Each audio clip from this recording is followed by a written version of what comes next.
This is my back deck in our gazebo. I built this deck about 22 years ago. When we first moved in, that was in, I think, 1997, and there was nothing but bare dirt out here and no houses except maybe 3 or 4. So we have a big awning over the top that rolls up and stores against the house and is covered for the winter. There's storage for all your lawn furniture. And that's a new bag that we store the cushions. Here's one of them for the swing out in the yard. And there's our big table that when we have the kids over and stuff, we usually eat out here. There's some kiwi that forms a nice privacy area at the end of the deck, and have a large grill over there. And then we have this, and this particular grill is fed by this gas line that comes off the main line that goes to my fireplace on the other side of the house. And this one is bottle fed, so to speak. And this is a char-broiled, the Big Easy true infrared grill. And it's plenty big enough for the 2 of us and maybe 2 more people. And you can broil, smoke, you can do the whole 9 yards on this thing. And then this is the backyard. We have a fence which I just stripped and painted and realigned the fence posts and everything this year. That was about a 1.5-week job. And there's the swing. There are no cushions on it right now. And in the backyard, I've been, of course, a beekeeper for, oh gosh, as long as I can remember. 76 now. I started it when I was about 26. And I had a few years where I didn't do any beekeeping, but most of the time I've always kept bees. I just downsized because I'm getting older and it's tough to lift those hive bodies. The biggest one, what we call a deep or a full depth super box, weighs about 100 pounds when it's full of honey, and the mediums weigh about 40 and the shallows weigh about 30. So it's a heavy lifting job. I've downsized from about 10 or 12 to 4 this year. One had a bad queen and died, and I didn't bother to replenish it. I do have a backup nook over here, though. I tell you, it's very difficult to keep queens alive anymore. Back in the day, a queen would last 4 to 5 years, and now you're lucky if you can get them to go through 1 year. So a little bunch of cherry tomatoes growing in the back. We have that tree right there that you see in the middle of the picture is a yellow sweet cherry with a pink blush, and it's loaded every year. We have different flowers on the deck. A pitiful looking cherry tomato here. It's been very, very, very hot. We've had something like 53 days of 90+ degree weather here. This is in Indianapolis, and there is a lilac tree there. Rose bushes everywhere. This tree here is about 20 years old, and it is a Reliance Peach Winter Hardy to 20 below. And go around, and this is kind of a sunshade that you see in front of us. We're going to push it away. And I built a separate platform on the other side of the deck here, and this is how we keep cool. Okay, so this is This is our Walmart $44 to $49 swimming pool. It's 10 feet in diameter. And as you can see, there's three filters here. There's one in the filter itself, and I rotate these. I don't throw them away. I power wash them with a spray hose, inside and then outside, and then I soak them in this tub right here that has about a tablespoon of bleach and some anti-algae material, which is what this stuff is, Super Algae Guard. About a capful of that, or half a capful, and I just let it sit in there and swish it around, and you'd be surprised how much more dirt it comes off of those even after you spray them. Now you can see this one here is a lot brighter than these two, but all three of them in good shape. The reason I do that, I figured, well, why reseed the water with residual algae unless they've been treated? Since it's an organism, you need to kill it, and the best way to kill it is with the algae preventer, and also with a little bit of bleach. Bleach does a lot of good things. We forget about that sometimes. It's great for cleaning mops. And keeping them smelling good. It's great for sterilizing your meat boards and that sort of thing, particularly if they're wood. So here's what the pool looks like. It's absolutely clear this morning. Now, the way I clean it is several ways. This is my makeshift vacuum. This is called an aqua broom, and you just twist the broom top handle there. You see where it says the on and off. You just twist it to the right or left, and it turns it on or off.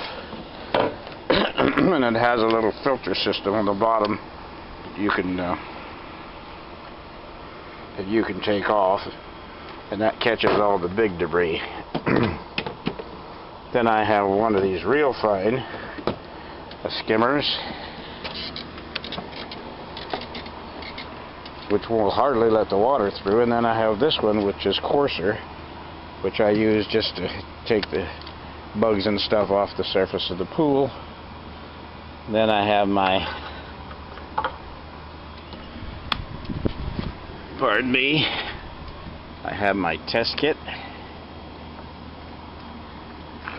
and then I have a broom, and this is the base of the broom here, and then the handle for the broom is in the surround here, down in the bottom. I'll point to it with my foot. It's in the handle of this curtain here, which is a shower curtain, what we put up, because this particular curtain that we had for several years is starting to rot.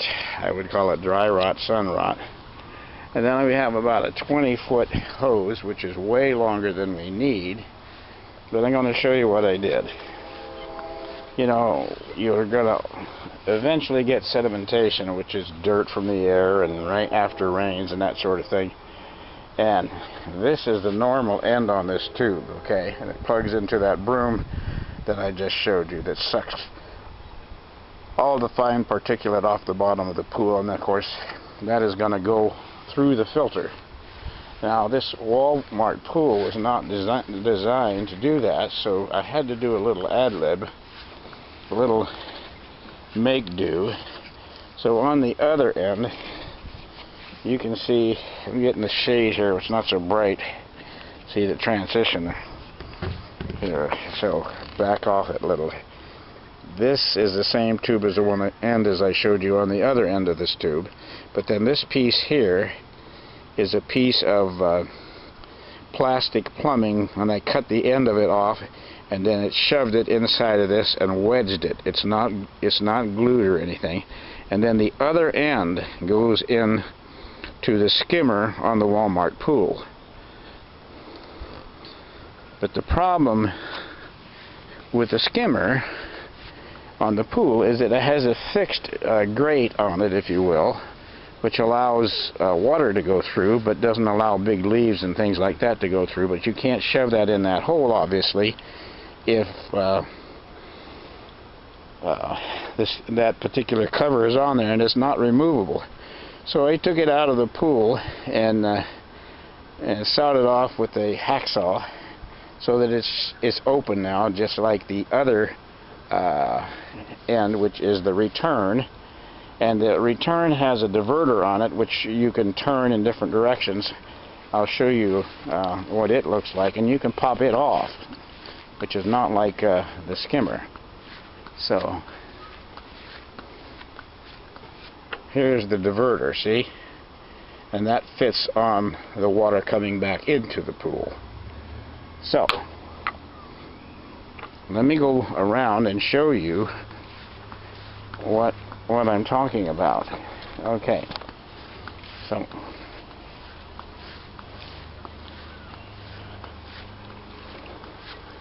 here's the filter right here. Okay, now there's two lines to go. This line over here, and there's a line over there.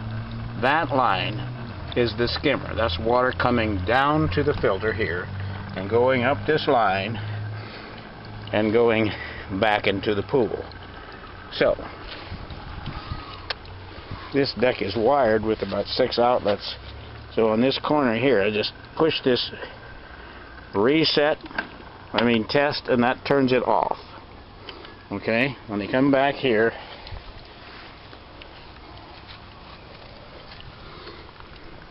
and then what I usually do is I put a new filter in here or check the old one. And these things, as long as you're at it, you might as well believe what the instructions say, and that is to change your filter every 2 to 3 days, sometimes even more often if you have a problem with algae.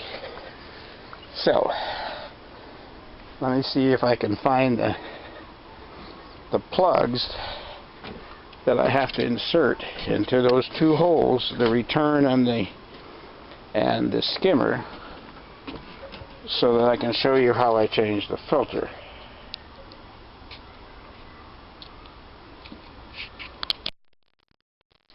So this is the cap that comes with the pool. Okay, it's meant to stick in the water return outlet. Since I modified the skimmer on the Walmart pool and cut the grid off the front of it, that stops big material like leaves and things from coming down to the pump. I had to have something to also block that when I'm changing when I'm opening up the filter. So I plug them both before I go about that. And the way I do it is put this in the one and this in the other. So it only comes with one, but I've bought more than one of these pools over, say, 10 years. They last about 3 years, and then I just throw it out for 45 bucks or so. It doesn't really cost that much, and it sure is nice to have it around to keep cool. Let me show you how I do this, if I can. So the pump is off. You notice it's leaking a little, so I didn't tighten it up quite enough. So I just open this top here. You have to relieve the pressure. Okay, once you relieve the pressure, well, first thing you have to do, of course, is put the stupid plugs in. It would help. So here's the return. I reach in the pool here with my hand and plug it. And then I reach in the pool and plug this one. So I'll do this, if you excuse me a minute. Pardon for the movement. Now they're both plugged. Now I'm going to take this off. I'm going to lay the camera down gingerly. Sorry, I had to lay the camera down, turned it off, and now we'll start back up again. So now I have the lid off the filter holder, or pump if you will, and now I'm going to pull this out, and any color other than white tells you that the filter's been impregnated with probably algae and dirt and all sorts of things. So here now you see the color of this filter. It's kind of greenish. So let me get it out in the light so you can see a better color.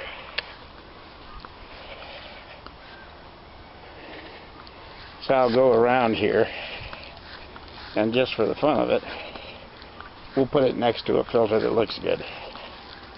So here's the green shade,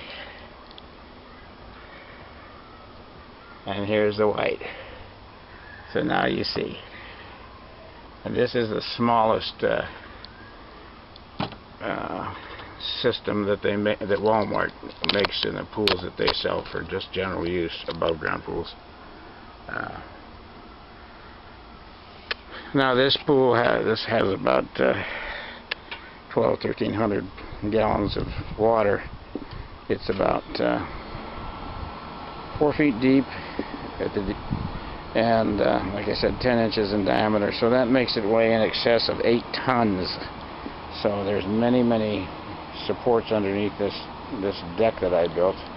The first one was a joke, and it wouldn't even hold it when it was half full, so we had to redo that.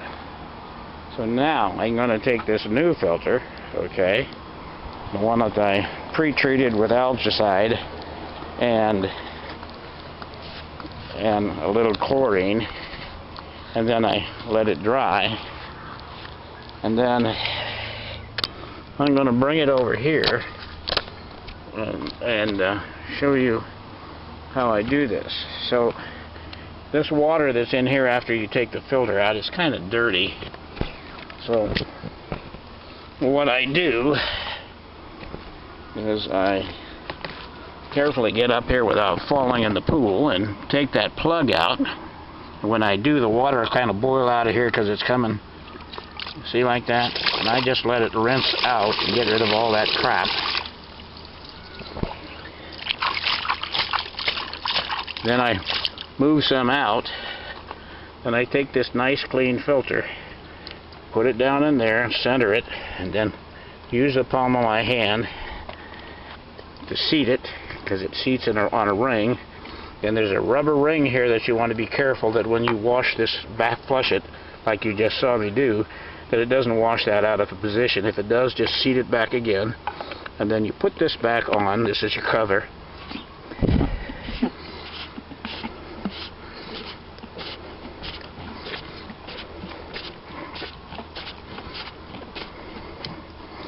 And this stays pretty snug, and then this is the plug that you take off initially, and I put it back on, but then I don't tighten it because there's a big air gap in there. And so what you do then is you take your plug back out, because that's before you start the pump. You're going to have to get the water flowing again to the pump.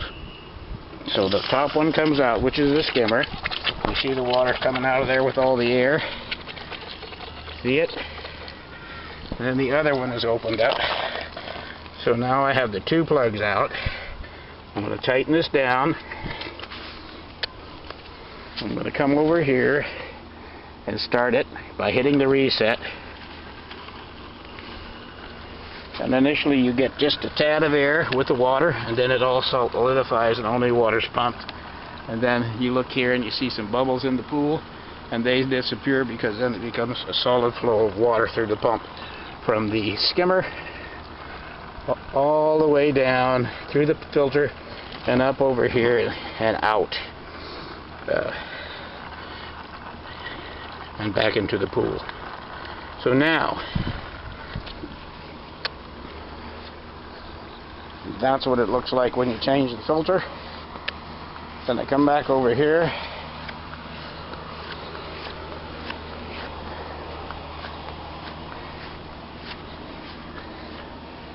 and I'll put these are my filters that were treated, Here's the one that's green, okay? I'm going to set the camera down here, and if I don't have it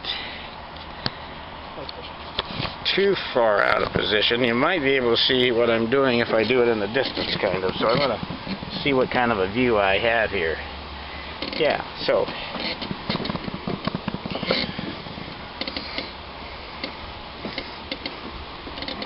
I take the hose like this, and I put it on a kind of a narrow spray.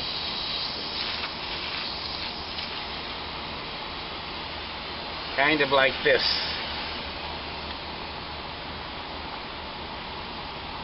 Open it up on full force, and then I rinse it.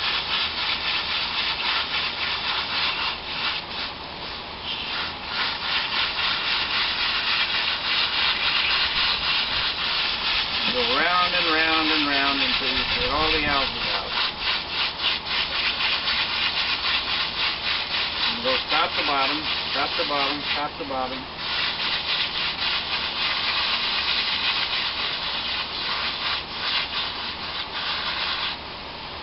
And turn around and do it the other side and get the other edge.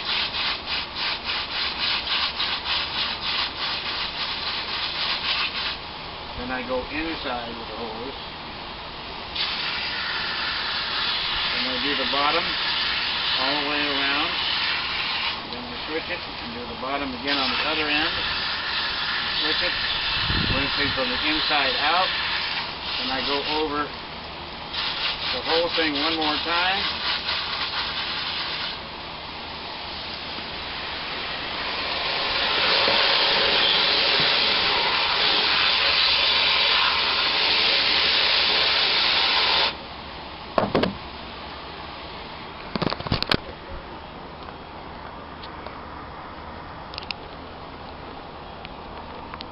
And then I come over here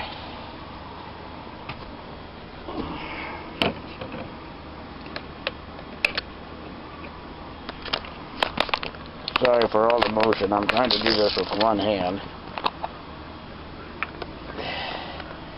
And then I pour just a little dab of algicide, super algae remover. This happens to be made by HTH, well known in the pool business. And then I come over here and get my chlorinating liquid. This is made by Pool Essentials. And you don't put much, okay? You don't want to mess up the filter if you're going to keep reusing it, but you do want to kill the algae in addition and sterilize the thing. And then I just fill it with water. So I put it down in there and kind of make sure you mix it with the pressure of the water until it covers the filter. I let it sit in there for about 10-15 minutes. Take it out, shake it, and let it dry in the sun. One thing I also do is I get in here, and I found that if you kind of massage it like this, you can actually get the water and the chlorine to bleach that a little bit. So I get in here, and pardon me for get a better picture. And I just go up and down a few times, then I let it just pardon me, I got wet hands and I don't want to screw up the camera, so I'm holding it by its lanyard. So now that's what it looks like, and I let it sit there, and I just rinse all this off. Of course, we don't want all this bleach and stuff everywhere. Okay, then it will get pulled out, shaken, and put on the top of the banister over there in the sun, and when I'm done, it'll look just like those two. And if you do a good job with your pool chemistry, it should look like this. It should be absolutely clear. I don't know if we're getting much sun looking into the pool like that, but it's just absolutely clean. It's gorgeous. Now, I didn't tell you, when you take this hose, before you put this hose, it will float on the water. It does not sink, even when it's full of water. But it is more manageable when it is full of water. Of course, the pump is not strong enough to fill this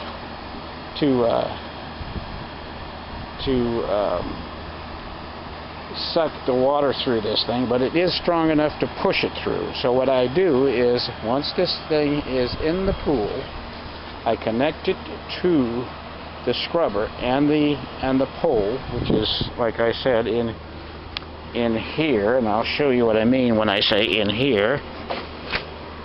This is the hem of this curtain, see? So I just store it in here, and it keeps the curtain from flying everywhere.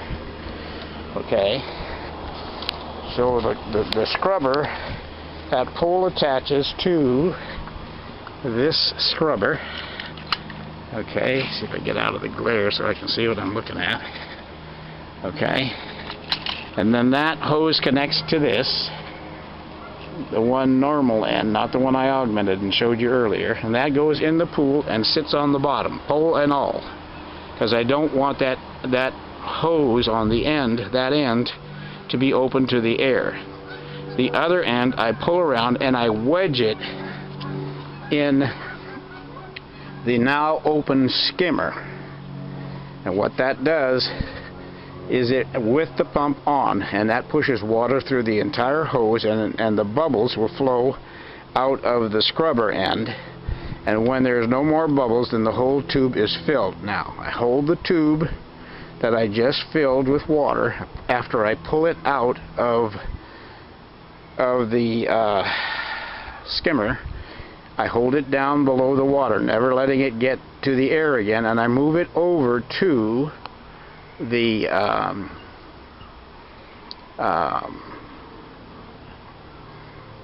pardon me, I'm going to correct that. No, that's correct. Then I move it over to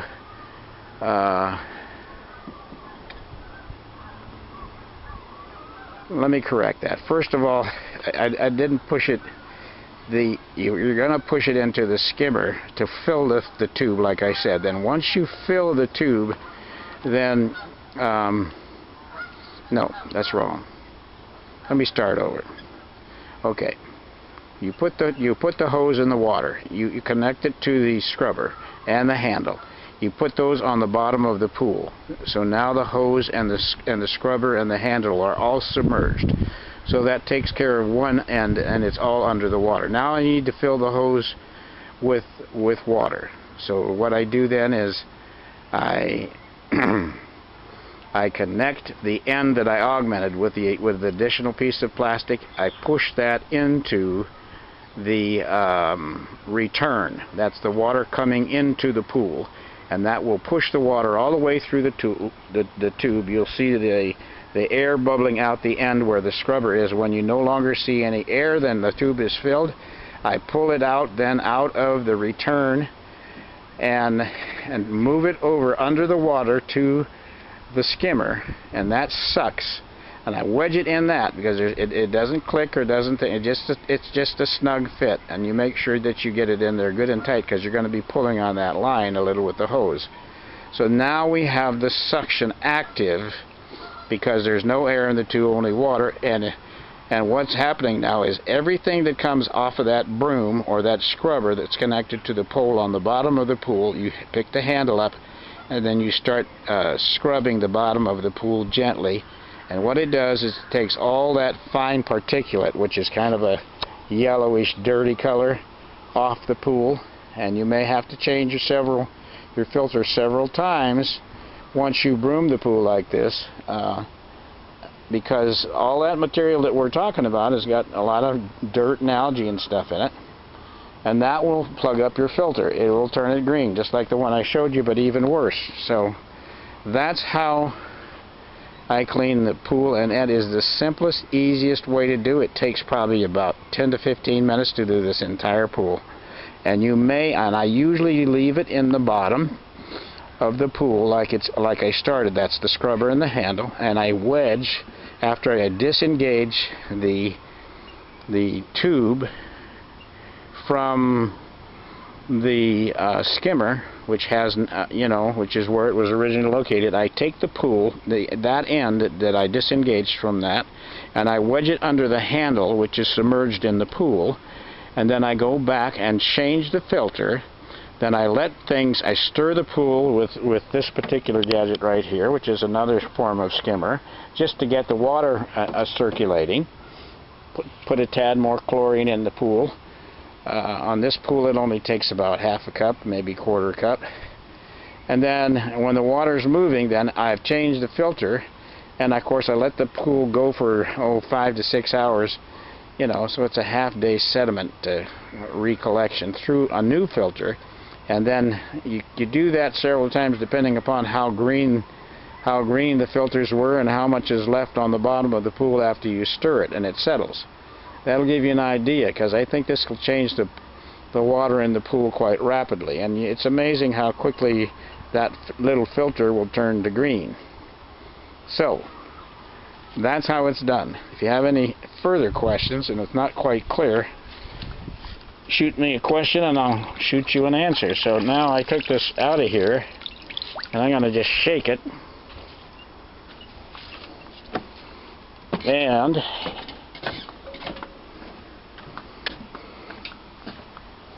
I'm going to take it over here, set it on the deck, and let it dry in the sun.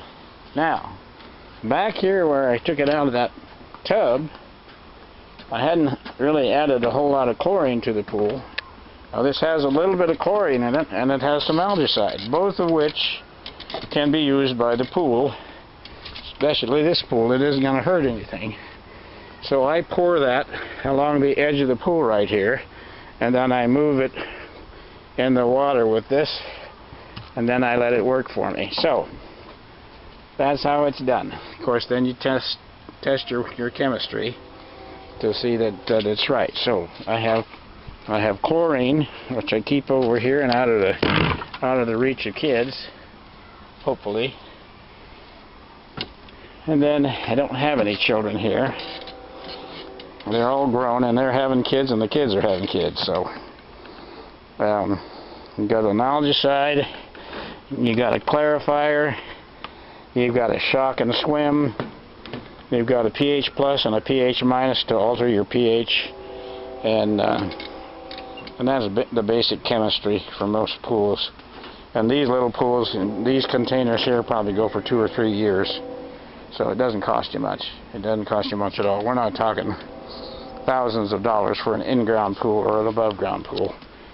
Just a very simple way to have some nice clean spot to sit in and refresh yourself without spending a fortune. We're both on good old Medicare plus some retirement funding, and it doesn't hurt to keep it simple and make it work. So that's how it's done, at least in this yard. This is G. Wooster signing off. Thank you very much.